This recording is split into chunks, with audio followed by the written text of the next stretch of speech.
ஓம் cream ஆதித்யாயச சோமாய மங்களாய புதாயஜ குரு சுக்ர சனிப்பியச்ச ராகவே கேதவே நமக.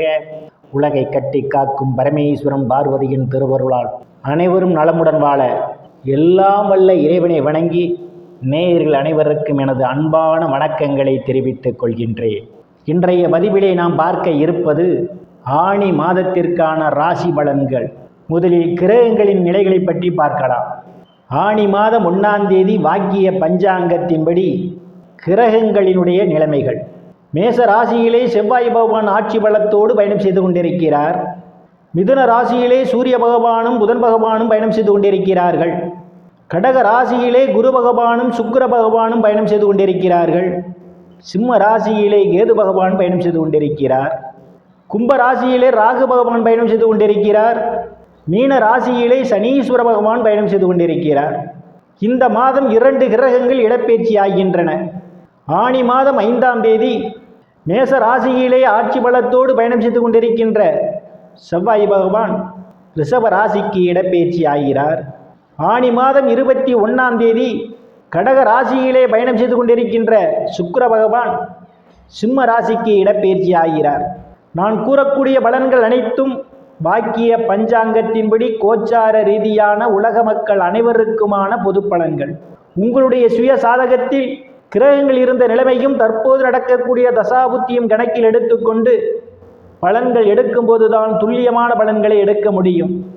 உங்களுக்கு துல்லியமான பலன்கள் நீங்கள் தெரிந்து கொள்ள விரும்பினால் உங்களுடைய பெயர், பிறந்த தேதி, பிறந்த நேரம், பிறந்த ஊர் ஆகியவற்றை எனது வாட்ஸ்அப் எண்ணிற்கு அனுப்பி வைத்து பலன்களை தெரிந்து கொள்ளலாம். உரிய கட்டணம் செலுத்தி வாருங்கள் ராசிக்குள் போகலாம். ராசியிலே குரு பகவான் உச்ச பலத்தோடு பயணம் செய்து கொண்டிருப்பதால் செயல்பாடுகள் வேகம் நிறைந்திருக்கும். எந்த ஒரு செயலையும் சாதுரியமாக செய்து முடிப்பீர்கள். குடும்ப வாக்குஸ்தானத்திலே குரு பகவான் பயணம் செய்து கொண்டிருப்பதும் தனங்குடும்ப வாக்குஸ்தானாதிபதி விரயஸ்தானத்திலே பயணம் செய்து கொண்டிருப்பதாலும் வாங்கலில் மிகவும் எச்சரிக்கையுடன் நடந்து கொள்ள வேண்டும். மற்றவருக்கு பண பொறுப்பேற்றுக் கொள்வதை தவிர்ப்பது மிகவும் நல்லது. பேச்சிலே கவனம் தேவை. சில நேரங்களில் உங்கள் பேச்சை உங்களுக்கு பாதகத்தை ஏற்படுத்தலாம். வீரியஸ்தானத்திலே எந்தவித கிரகங்களும் அல்ல. தைரிய வீரியஸ்தானத்தை சனீஸ்வர பகவான் பார்வையிடுவதாலும் தைரிய வீரியஸ்தானாதிபதி புதன் பகவான் மாதம் முழுவதும் விரயஸ்தானத்திலே அவர் பயணம் செய்து கொண்டிருப்பதால் சகோதர சகோதரியுடன் அனுசரித்து போக வேண்டும். இல்லையேல் உங்களுக்குள் கருத்து மோதல்கள் ஏற்படுவதற்கான ஒரு சூழல் உண்டு. சிறு குறு பயணங்களால் அலைச்சல் உண்டு. கூடுதல் கவனம் தேவை. ஸ்தானத்தில் எந்தவித கிரகங்களும் இல்லை. சுகஸ்தானாதிபதி ராசியிலும் தனக்குடும்ப வாக்குஸ்தானத்திலும் அவர் இம்மாதம் பயணம் செய்து கொண்டிருப்பதால் என்னுடைய அன்பும் ஆதரவும் உங்களுக்கு நிறைந்திருக்கும். தாயார் உங்களுக்கு பக்கபலமாக இருப்பார். சிலருக்கு தாய் வழி உறவுகளால் மேன்மை உண்டு. பூமி வீடு வாகனத்தால் யோகம் உண்டு. சிலர் பழைய வாகனத்தை மாற்றி புதிய வாகனம் வாங்குவதற்கான வாய்ப்புகளும் தேடி வருகின்றது. கல்வி படிக்கக்கூடிய மாணவ மாணவிகள் எல்லாம் படிப்பிலே சிறந்து விளங்குவார்கள். ஆசிரியருடைய நன்மதிப்பையும் பாராட்டையும் பெறுவார்கள். பூமி வீடு வாகனத்தால் யோகம் உண்டு. புண்ணியஸ்தானத்தில் எந்தவித கிரகங்களும் இல்லை. பூர்வ புண்ணியஸ்தானத்தை புண்ணியஸ்தானாதிபதி செவ்வாய் பகவான் பார்வையிடுவதும் குருவனுடைய பார்வையும் பூர்வ புண்ணியஸ்தானத்திலே விழுவதாலும் இதுவரை இருந்து வந்த பிரச்சனைகள் அகலும். குழந்தைகளுக்கு சுப நிகழ்ச்சிகளை நடத்துவீர்கள். துறையை சார்ந்தவர்களுக்கெல்லாம் புதிய வாய்ப்புகள் தேடி வரும். கலைத்துறையின் மூலமாக கூடுதலான வருவாயை காண முடியும். லாட்டரி, ரேஸ், குதிரை பந்தயம் மற்றும் சூதாட்டங்களில் ஈடுபடுபவர்களுக்கெல்லாம் இது ஒரு பொன்னான காலமாகும். கூடுதலான வருவாய் உண்டு. குல தெய்வத்தினுடைய அனுக்கிரகம் பரிபூர்ணமாக நிறைந்திருக்கும்.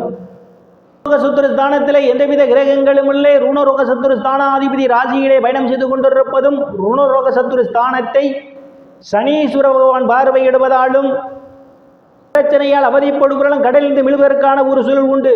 கடன் தொகையில் ஒரு சிறு தொகையாவது அசலில் வர வைப்பதற்கான வாய்ப்புகளும் தேடி வருகின்றது. பணி செய்யக்கூடிய இடத்தில் சக பணியாளருடன் அனுசரித்து போக வேண்டும். இல்லையேல் உங்களுக்கும் அவர்களுக்கும் இடையே கருத்து மோதல் ஏற்படுவதற்கான ஒரு சூழல் உண்டு. ஸ்தானத்திலே எந்தவித கிரகங்களும் இல்லை. களத்திர ஸ்தானத்தை குரு பகவான் பார்வையிடுவதால் வயதுடைய ஆண் பெண் இருபாலருக்கும் இதுவரை இருந்து வந்த திருமண தடைகளெல்லாம் விலகுவதற்கான ஒரு சூழல் உண்டு. கணவன் மனைவியிலேயே ஒரு அந்யோன்யம் நிகழும். தொழில் செய்வவர்களாம் கூட்டுத் தொழிலில் அபரிமிதமான முன்னேற்றத்தை காண முடியும். ஸ்தானத்திலே ராகு பகவான் பயணம் செய்து கொண்டிருப்பதால் அடுத்தவர் பிரச்சனை தலையிடுவதை தவிர்த்துக் கொள்வது மிகவும் நல்லது. இல்லையே உங்களுக்கு மன உளைச்சல்கள் ஏற்படுவதற்கான ஒரு சூழல் உண்டு. ஸ்தானத்திலே சனீஸ்வர பகவான் பயணம் செய்து கொண்டிருப்பதும் பாக்கியாதிபதி அமர்ந்து கொண்டு பாக்கியஸ்தானத்தை பார்வையிடுவதால் ஏற்படுகின்ற பிரச்சனைகள் அனைத்தும் அன்பும் ஆதரவும் நிறைந்திருக்கும். அவர்களால் அனுகூலமான பலன்கள் உண்டு. ஸ்தானத்திலே தொழில் ஸ்தானாதிபதி செவ்வாய் பகவான் ஆட்சி பலத்தோடு இம்மாதம் 5ஆம் தேதி வரை அவர் பயணம் செய்து கொண்டிருப்பதும், ஸ்தானாதிபதி லாபஸ்தானத்திலே பயணம் செய்து கொண்டிருப்பதாலும் இருப்பவர்களுக்கெல்லாம் அவரவர் தகுதிக்கு ஏற்றவாறு வேலை கிடைப்பதற்கான ஒரு சூழல் உண்டு. ஏற்கனவே பணியில் இருப்பவர்களுக்கு பதவி உயர்வு பாராட்டு கிடைக்கும். அரசியல்வாதிகளுக்கு அரசியல் நல்ல முன்னேற்றமும் உயர் பொறுப்புகளும் சிலருக்கு தேடி வரும். ஸ்தானத்திலே எந்தவித கிரகங்களும் இல்லை. லாபஸ்தானாதிபதி ராசியில் பயணம் செய்து கொண்டிருப்பதும் பார்வை லாபஸ்தானத்திலே விழுவதாலும் சகோதர சகோதரிகளுடன் அனுசரித்து போக வேண்டும். உங்களுக்கு கருத்து முறையில் ஏற்படுவதற்கான ஒரு சூழலும் உண்டு. ஸ்தானத்திலே தனங்குடும்ப வாக்குஸ்தானாதிபதி சூரிய பகவானும் விரயஸ்தானாதிபதி ஆட்சி பலத்தோடு பயணம் செய்து கொண்டிருப்பதால் சுப செலவுகள் ஏற்படுவதற்கான ஒரு சூழல் உண்டு. வெளிநாட்டு பயணங்கள் வெற்றியை தரும். ராசிக்காரர்கள் இந்த மாதம் செய்ய வேண்டிய பரிகாரம், கிழமை தோறும் வழிபட்டு விளக்கு தீபம் ஏற்றி செய்வதன் மூலமாக ஏற்பட இருக்கின்ற காரிய தடைகள் அனைத்தும் விலகும்.